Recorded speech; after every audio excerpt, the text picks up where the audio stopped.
Assalamualaikum warahmatullahi wabarakatuh. Waalaikumsalam warahmatullahi wabarakatuh. Alhamdulillah, alhamdulillahi rabbil alamin.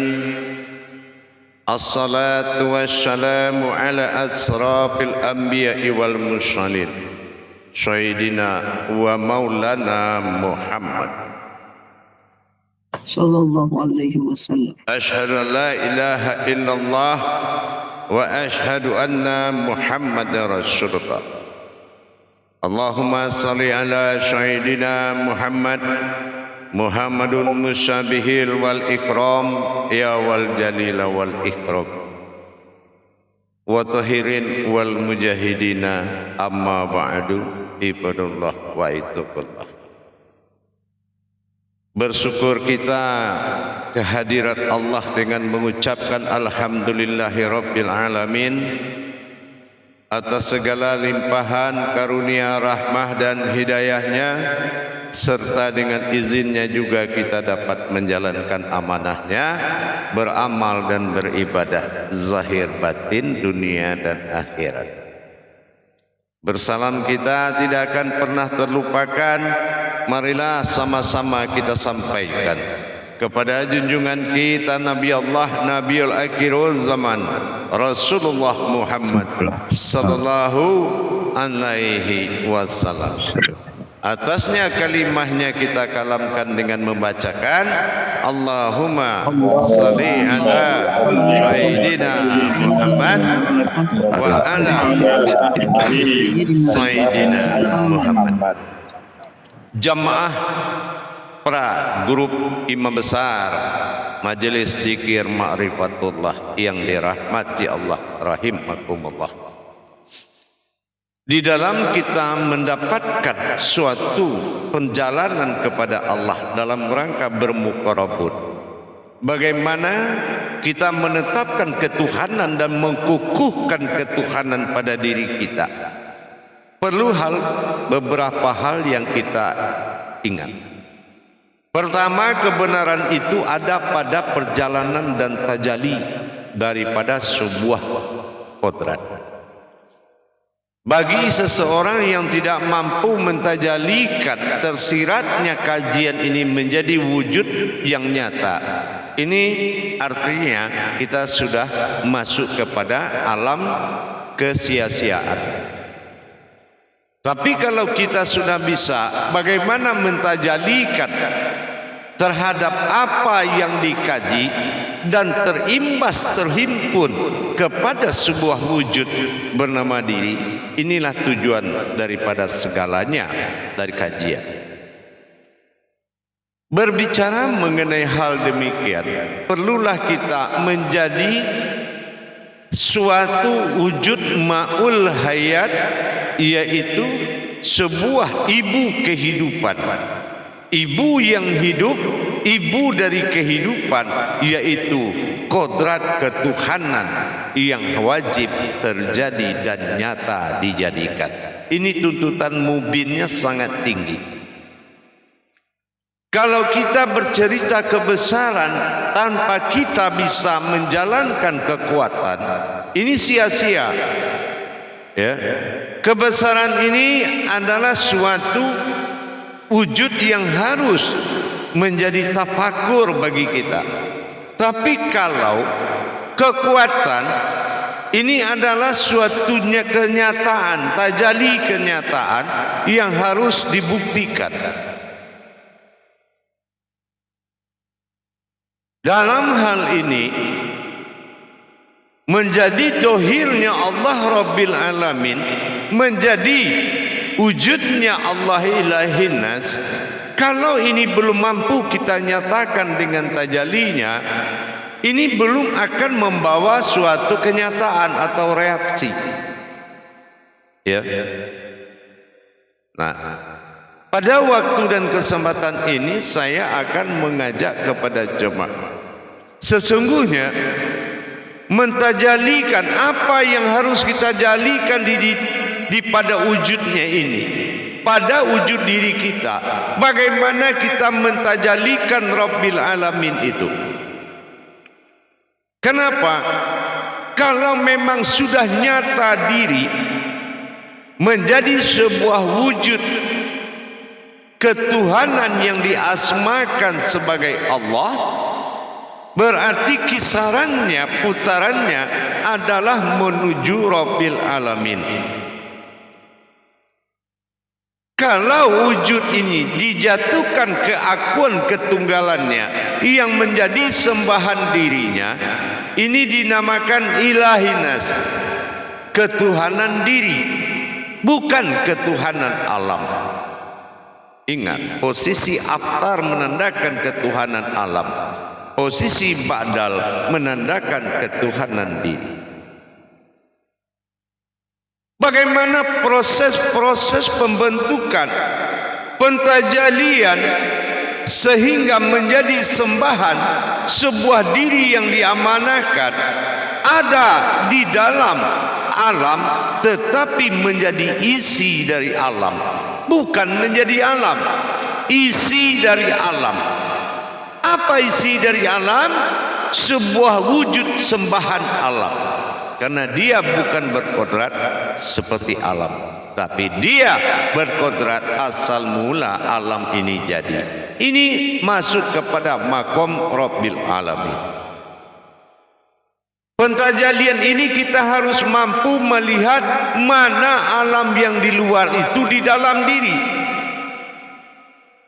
Kalau kita belum mampu mencari dan menyatakan nyata pada mata batin kita apa yang di luar ini ada di dalam, kalau belum bisa bertemu begitu, ini pentajaliannya tidak akan pernah ada,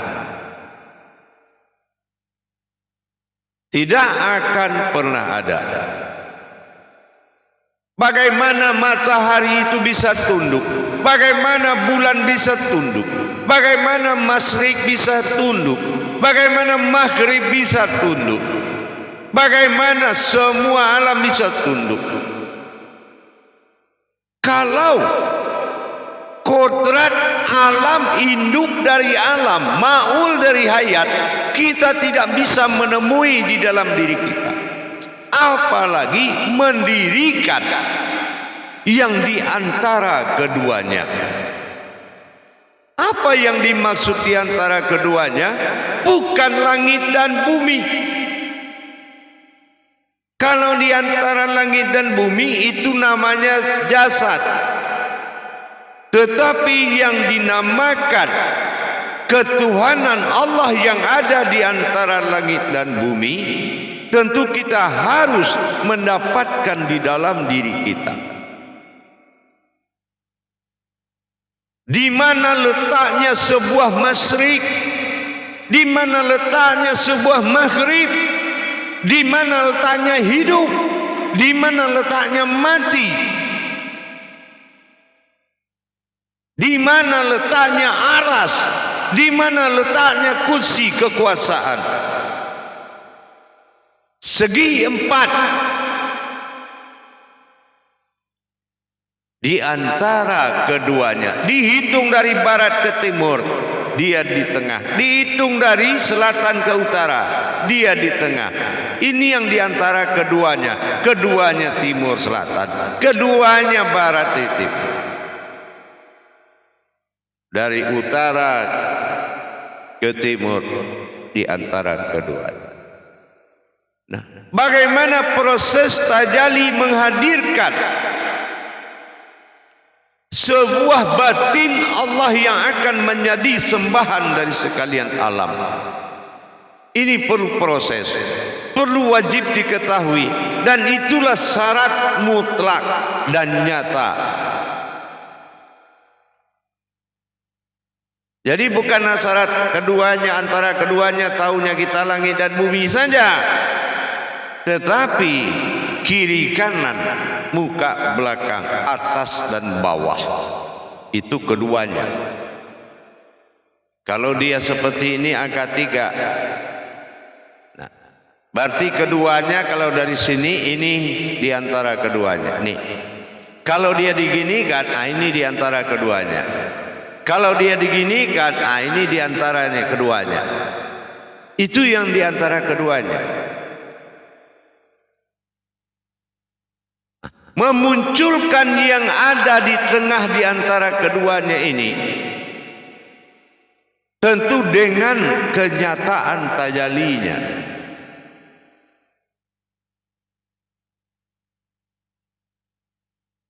Tentu dengan kenyataan tajalinya.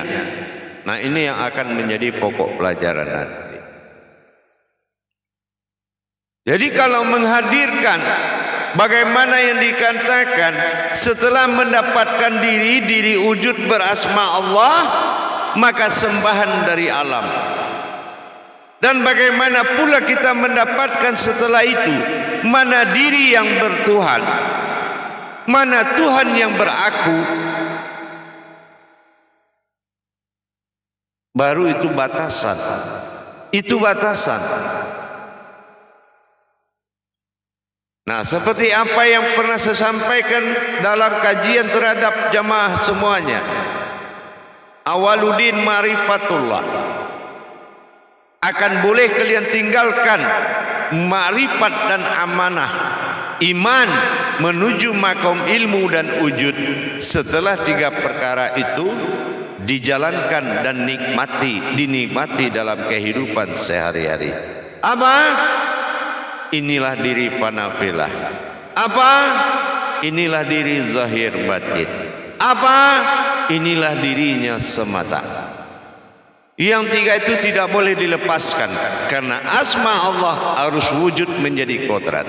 Tapi sekarang di makom imam besar, imamnya para majelis kita, tahu mana diri yang akan menjadi sembahan.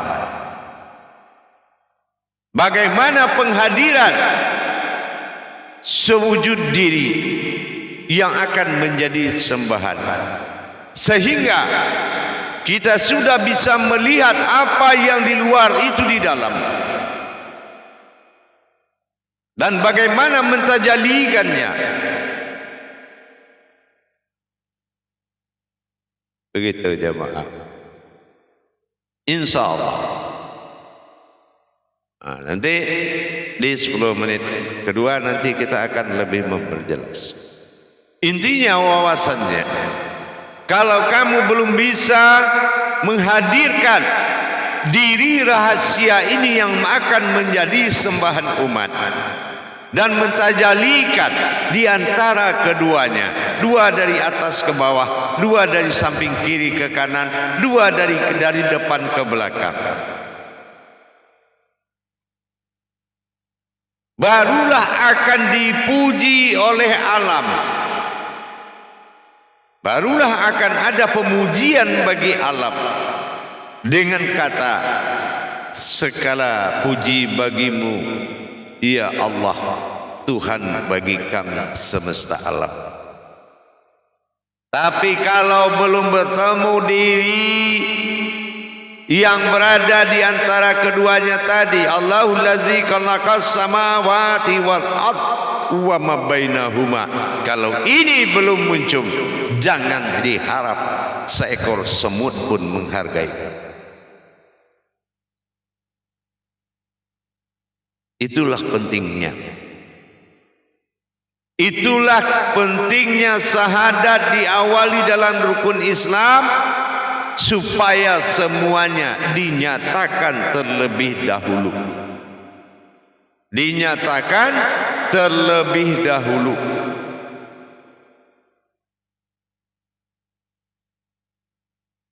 Di mana posisi masyrik maghrib, di mana posisi aras dan kursi, semua diperjelas, dan harus ada mereka di antara kita.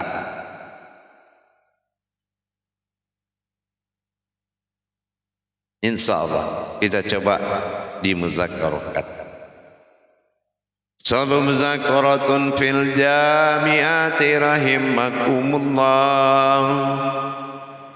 La ilaha Akbar. Silakan jamaah.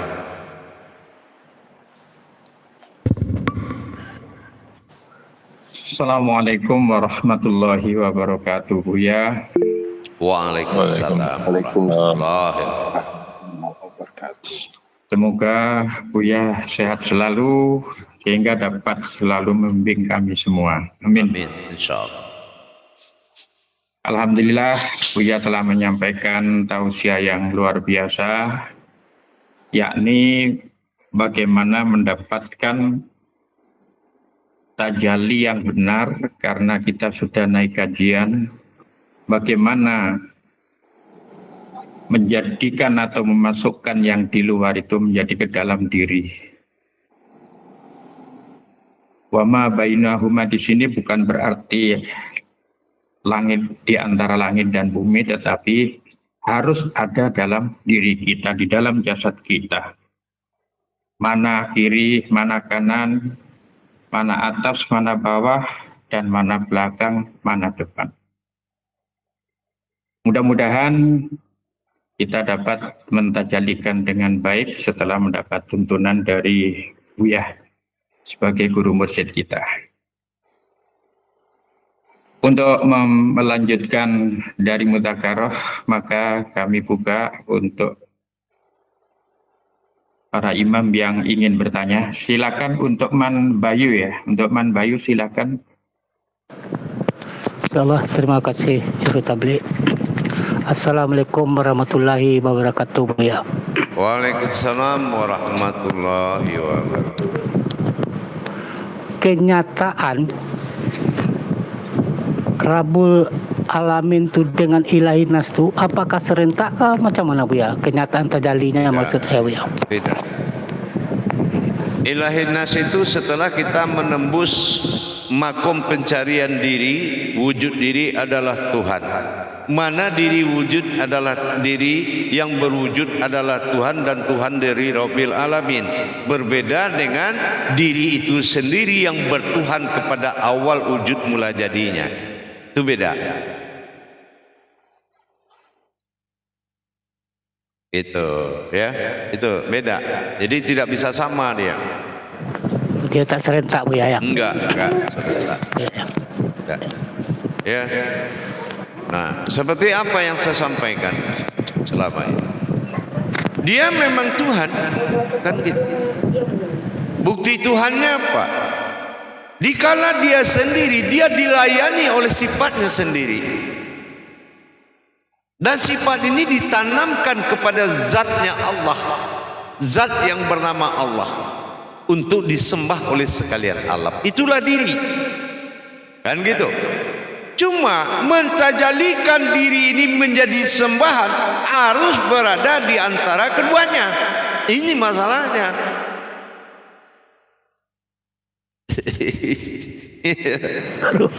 Rumit juga, Buya, ya? Enggak rumit, insya Allah, ya kan? Ya kan?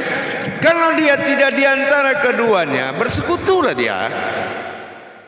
Bersentuhan aja dia dengan salah satu di antara kedua-duanya tadi, ini akan menjadikan, yaitu syirik. Ya, nah gitu. Paham, Mam?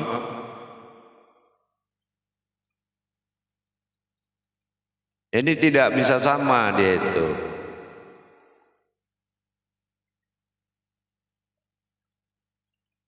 Makanya dia minta dinyatakan pada hatamnya syariat untuk 3 perkara awal akhir dari ma'rifatullah yang telah ada kita tayangkan.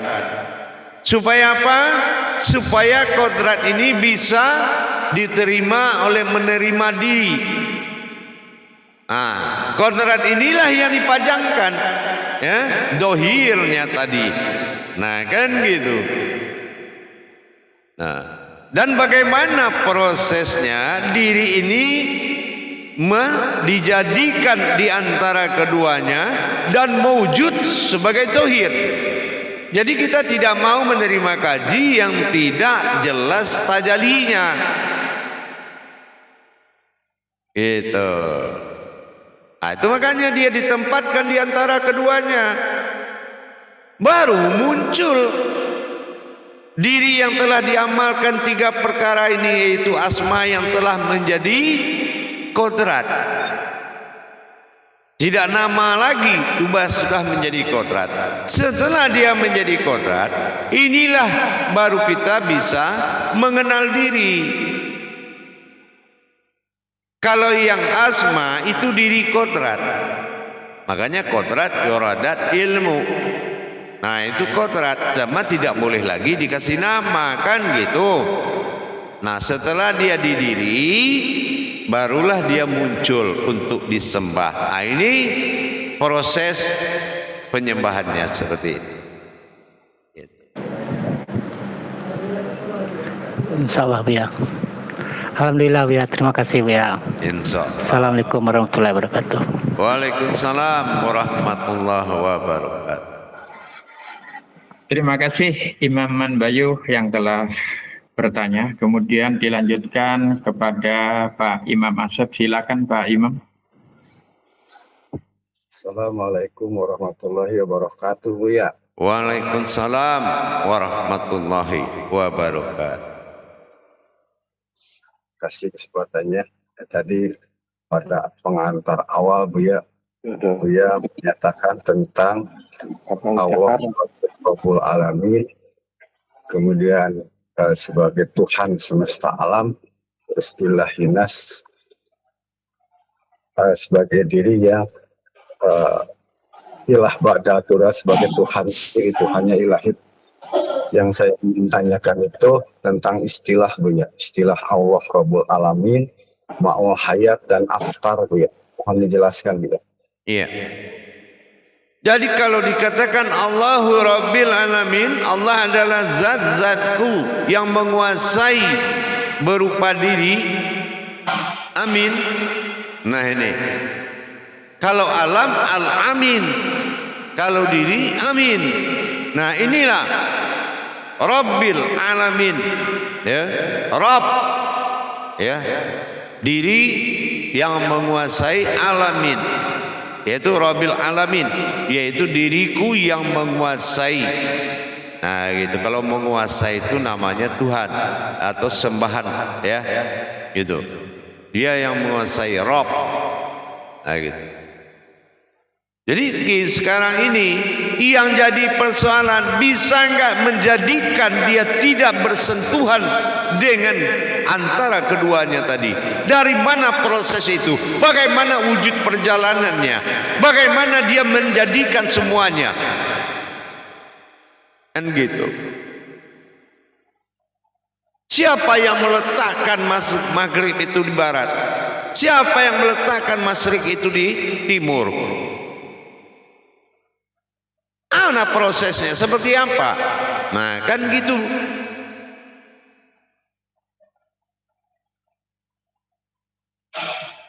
Gitu, paham? Baik, insyaallah. Lanjut. Baik, terima kasih pada Pak Imam Asep. Selanjutnya dilanjutkan kepada Pak Imam Ridho. Dipersilakan. Assalamualaikum warahmatullahi wabarakatuh, Buya. Waalaikumsalam warahmatullahi wabarakatuh. Semoga Buya dan keluarga senantiasa selalu diberikan kesehatan. Amin. Amin. Insyaallah. Amin. Terkait tadi paparan Buya bahwasanya 3 syarat untuk melanjutkan perjalanan ini, yaitu diri fanabilah, jahir robi, dan kodrat dia semata. Terkait ini Buya, hubungannya dengan wama bainahuma, aku di antara keduanya. Karena kajian kita terakhir ini sudah ma'rifatnya putus, tidak ada asma lagi, tidak ada pandangan lagi. Bagaimana korelasi hubungan itu untuk mewujudkan menemuinya yang di antara keduanya tadi Buya? Mohon dijelaskan lebih gamblang Buya. Terima kasih. Ya. Karena begini, kalau Allah kalimat itu belum menjadi kalimatul haq, siapa alam ini yang menyembah tulisan? Ya kan? Makanya peleburan dari alif lam lam ha, merupakan izzatullah sifatullah asmaullah dan af'alullah itu harus nyata di dalam 3 perkara. Kalau af'al dia gerakan atau hayat, tapi yang 3 mulai penafilah, mulai zahir batin, wujudnya semata yang ketiga itu harus nyata. Nah, menjadi kodrat. Tetapi diri yang sudah ada dan tidak ada penciptaan terhadap dia,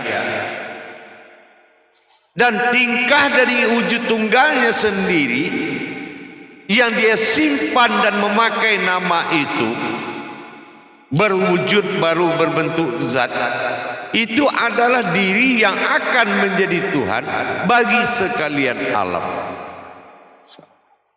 Nah gitu. Tapi kalau asmanya enggak ada, bagaimana alam berhubungan? Kalau dia tidak tunggu dengan asma yang dohir. Iya. Nah gitu ya. Aspal di sini kodrat dirinya, Bu. Nah, ya. kodrat Ya, diri. ya.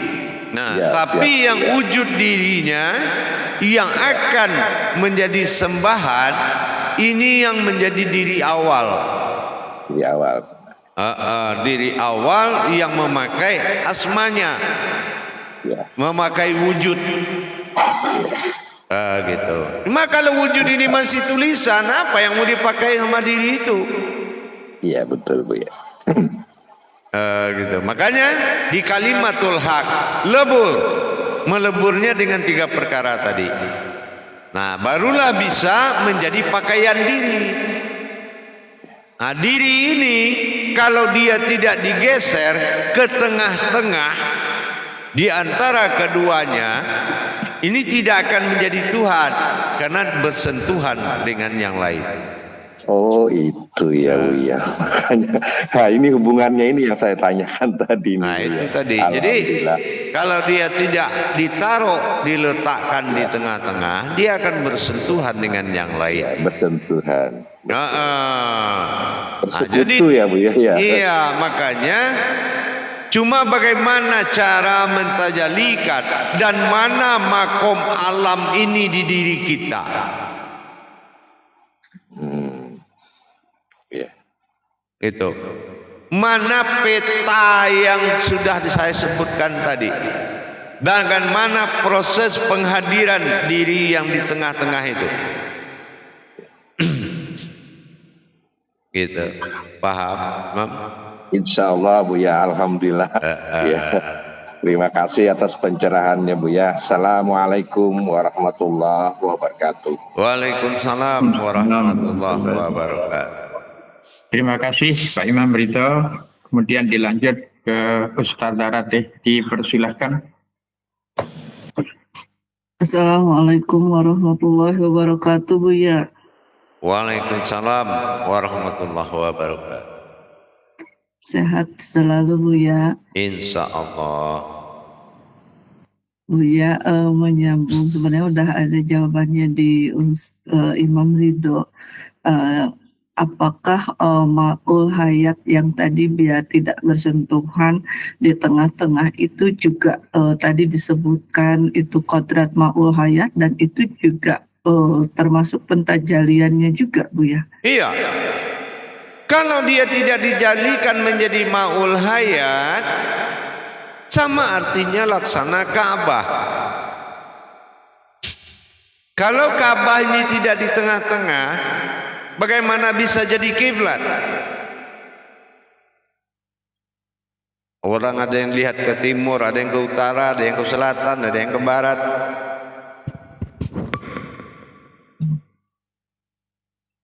Nah, ini bagaimana dia jadi kiblat? Nah, sama. Kalau dia tidak di antara keduanya tadi, maka dia akan bersentuhan. Nah itu, dia akan bersentuhan. maka dia akan bersekutu. Nah, bagaimana mau jadi Tuhan dari sekalian alam? Iya betul Buya. Iya. Alhamdulillah. Paham? Amalannya nanti terkait dengan ini berarti Bu ya? Tergantung nanti zakaroh keduanya nyambung apa enggak. Iya. Terima kasih Bu ya. Baik. Assalamualaikum warahmatullahi wabarakatuh. Waalaikumsalam warahmatullahi wabarakatuh. Silakan jamaah yang mau menanyakan kepada Buya, dipersilakan. Baik, belum ada.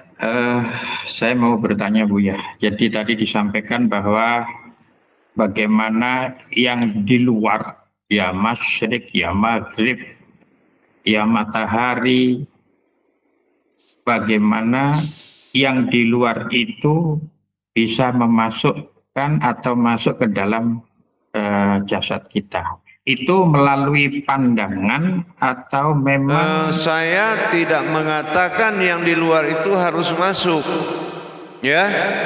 Cuma yang di luar itu ada di dalam. Kalau dia tidak ada di dalam, bagaimana ada di luar? Nah, gitu. ya, Ya. ya, artinya yang ada di alam semuanya berarti semua ada di dalam ya Buya ya. Iya.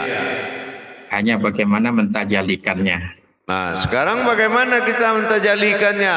Bahwasanya diri ini adalah wujud Tuhan yang berwujud zat yang disembah oleh sekalian alam.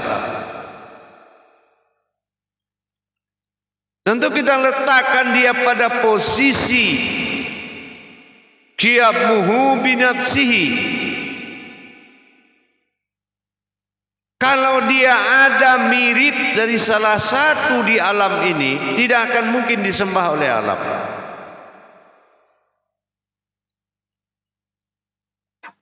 Itu. Iya, iya. Berarti semakin jelas dengan adanya yang disampaikan Buya tadi itu tentang diri fanabila, zahir batin, dan dirinya semata, ternyata pantaslah kalau Rabbul Alam, kalau alam menyembah kepadanya, begitu ya Buya ya. Iya. Karena semua yang di luar ada di dalam. Iya. Nah, jadi Baik. begitu jamaah, insya Allah ya. Jadi Alhamdulillah. baik, saya kembali 10 menit lagi. Assalamualaikum warahmatullahi wabarakatuh. Waalaikumsalam. Waalaikumsalam warahmatullahi wabarakatuh.